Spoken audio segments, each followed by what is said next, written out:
10, 20, 50, 250,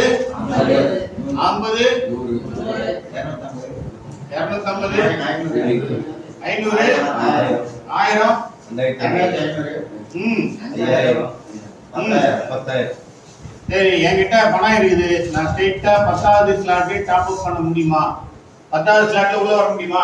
not possible. வர முடியாதா? ஏன் வேண்டாம் சார், எவ்வளவு பெரிய ஆளா இருந்தாலும் சார் ஒரு வருஷம் தான் சார் போனோம், நீங்க இதுல இருந்து பண்ணலாம் சார் அப்படின்னு சொல்லிட்டு உடனே நீங்க என்ன பண்ணிடுறீங்க? வாய்ப்பு பண்ணீங்க. என்ன வாய்ப்பு பண்ணலாம்? 1300 ரூபாய் நம்ம சார் கோல்ட் பக்ஸ் பிசினஸ் பண்ணலாம் சார் அப்படின்னு அவர் என்ன பண்ணிக்கிறாரு? 1300 ரூபாய் கேட்கவே முடிக்கிறாரு. அதுக்கப்புறம் நீங்க என்ன சொன்னாலும் என்ன பண்றாரு? முதல்ல 1300 ரூபாய் ஸ்டார்ட் பண்ண ஏதோ வந்து இந்த ஆட்டோ பில்லிங் வர சொல்லி இருக்கு. இந்த ரெண்டு விஷயத்தை நீங்க ஹைட் பண்ணணும். 1300 ரூபாயில நீங்க இந்த பிசினஸ் எடுக்கலாம் அப்படின்றத ஹைட் பண்ணணும். அடுத்தது ஆட்டோ பில் நீங்க பண்ணாலும் பண்ணலாம், மேல கீழ போட்டாலும் உங்க கீழ வந்து நேரத்தில் நீங்க வச்சீங்க மேட்டர் முடிஞ்சிடும். அதனால என்ன பண்ணலாம் சார், இது ஃபுல் அண்ட் ஃபுல் வந்து ஒர்க்கிங் பிளான் தான் சார். யாரும் ஒர்க் பண்ணோம் அப்படின்னா பெருசா ஒன்றும் இல்லை. நீங்க சொன்ன மாதிரி ஒரு நாளைக்கு அவங்க சொன்னதை திரும்ப திரும்ப நீங்க அவங்களுக்கு சொல்லணும். நீங்க சொன்ன மாதிரி ஒரு நாளைக்கு 2 hours ஒர்க் பண்ணா போதும் அப்படின்ற ஒரு விஷயத்த நம்ம திரும்ப திரும்ப அவங்களுக்கு சொல்லிட்டே இருக்கணும். ஸோ நான் இதுல வந்து நீங்க $10 கூட ஸ்டார்ட் பண்ணலாம் சார். நம்மளுடைய இலக்கு 10 லட்சம் ரூபாய். உங்களுக்கு இந்த வருஷம் 10 லட்சம் ரூபாய் தேவை அப்படின்னா இன்னைக்கு 10 லட்சம் ரூபாய் சம்பாதிக்கணும் அப்படின்னா 50,000 ரூபாய் இன்வெஸ்ட் பண்ணி எந்த தொழிலுமே கிடையாது. ஏதாவது இருக்கா தொழில்? 50,000 ரூபாய் என்னென்ன தொழில் ஆரம்பிக்கலாம்? டெய்லரிங் பண்ணலாமா? 10 லட்சம் ரூபாய் சம்பாதிக்க முடியுமா? ஒரு டெய்லரிங் மிஷின் வச்சுங்க. சொல்லுங்க, அப்படியே ஒவ்வொன்றா சொல்லுங்க. பிளம்பிங் ஒர்க் பண்ணலாமா? பியூட்டி பார்லர் வச்சு பண்ண முடியுமா? இந்த மாதிரி நீங்க அவங்களுக்கு ரிலேட்டடா அந்த ஏரியால என்னெல்லாம் இருக்கோ அந்த மாதிரியான ஒரு கொஞ்சம் நீங்க கலெக்ட் பண்ணிட்டு அதெல்லாம் நீங்க மேற்கோள் காமிச்சு பேசுனீங்க அப்படின்னா அவங்களுக்கு ரியாலிட்டி புரியும். பொதுவா நெட்வொர்க் மார்க்கெட்டிங்ல நீங்க பிசினஸ் பிளான் அவங்கள பிசினஸ் கூட்டு வரதை விட அவங்களுக்கு நீங்க ரியாலிட்டியை புரிய வச்சீங்க அப்படின்னா அவங்களோட லாங் டிராவல் பண்ணுவாங்க. நீங்க சொல்றதை செய்வாங்க. ரைட்டா? சோ இந்த விஷயங்கள் தான். அப்ப அந்த விதத்துல என்ன பண்ணணும்? 10 லட்சம் ரூபாய் சம்பாதிக்க போகுது சார், ஒரு 50,000 ரூபாய் ஒரு இன்வெஸ்ட்மெண்ட் பண்ணல அப்படின்னா எப்படி சார் அப்படின்னு சொல்லிட்டு இதுல நீங்க $10 ஸ்டார்ட் பண்ணலாம். ஆனா இதுல நீங்க 10 லட்சம் ரூபாய் சம்பாதிக்கணும் அப்படின்னா இந்த 5 ஸ்லாட் எடுக்கணும் அப்படின்ற ஒரு விஷயத்த சொல்லணும்.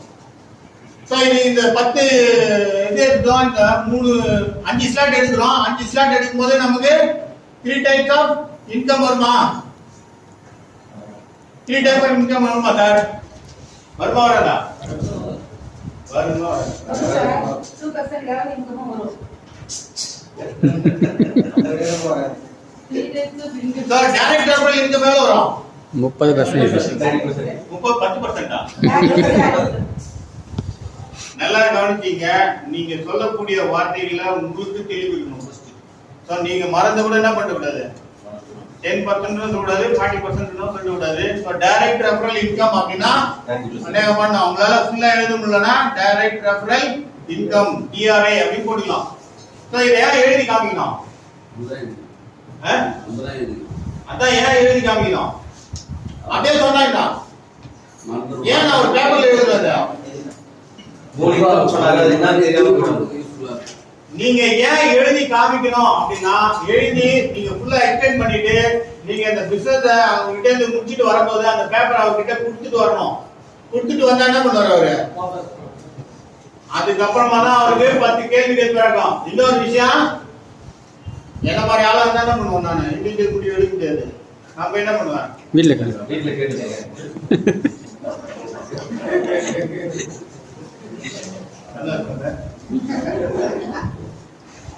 பொதுவாகவே வீட்டுல டிஸ்கஸ் பண்ணுவோம் இல்லையா? அந்த மாதிரி டிஸ்கஸ் பண்றதுக்கு அவங்களுக்கு நம்ம சொன்ன விஷயங்கள் அத்தனையுமே மைண்ட்ல இருக்காது. அப்ப எழுதி கொடுத்தோம்னா 3 இன்கம் சொன்னாங்க அப்படின்னு சொல்லுவாரு. ஒண்ணு வந்து டைரக்ட் ரெஃபரல் இன்கம் போட்டோம். அடுத்தது 50% என்னது? அப்கிரேட் இன்கம் போடலாமா? ரெண்டாவது, மூணாவது 18% லெவல் மெயின்டைன் போனது அப்படின்னு இப்படி கூட போட்டுலாம் நீங்க சிம்பிளா. ஆனா உங்களுக்கு நம்மளுடைய நோக்கம் என்ன அப்படின்னா இந்த 3 விஷயம் அவங்க மைண்டுக்குள்ள கொண்டு போனோம் அப்படின்றது தான். கொண்டு போயிட்டு நீங்க சொல்ல வேண்டிய ஒரு விஷயம் என்ன அப்படின்னா 98% நம்ம டீமுக்கிட்டே எழுதிடலாங்க. ஓகேவா? டீமுக்கு 98% கொடுத்துறாங்க, மீதி 2%